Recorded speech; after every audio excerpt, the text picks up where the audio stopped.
Tu as sûrement déjà vécu ça. Tu achètes un objet tout simple, mais ce petit achat en entraîne d'autres.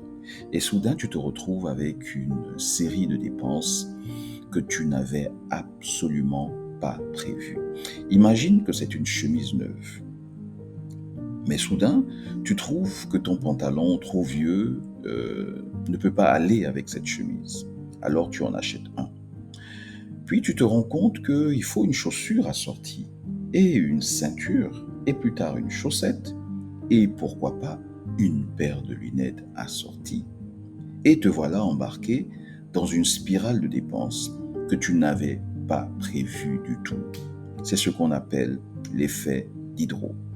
Le terme vient du philosophe Denis Diderot qui, après avoir reçu un luxueux cadeau, un peignoir, il s'est rendu compte que ces vieux meubles et ces objets ne correspondaient plus à ce nouveau vêtement.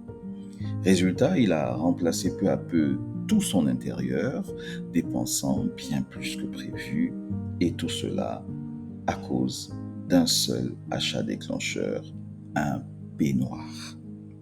Bienvenue à Clarté Financière, ton podcast qui t'aide à revoir tes habitudes financières pour mieux atteindre tes objectifs financiers. Alors aujourd'hui, on va donc parler de l'effet Diderot, le syndrome caché derrière nos achats compulsifs enchaînés. Alors, comment reconnaître que tu es tombé dans l'effet Diderot? C'est tout simple. Chaque fois qu'un achat te pousse à en faire un autre pour aller avec, ou chaque fois que tu ressens une sorte d'inconfort à garder l'ancien à côté du nouveau, tu es en plein dedans. Les signaux d'alerte sont clairs. Tu parles en termes de ça ne va plus ensemble. Euh, Tu veux harmoniser ou tu sens une pression pour aligner tout ton style, tout ton style de vie autour d'un seul objet. Mais la bonne nouvelle, c'est que tu peux l'éviter. Je te propose deux stratégies. La première, elle est toute simple, il faut en être conscient. Sois conscient du déclencheur.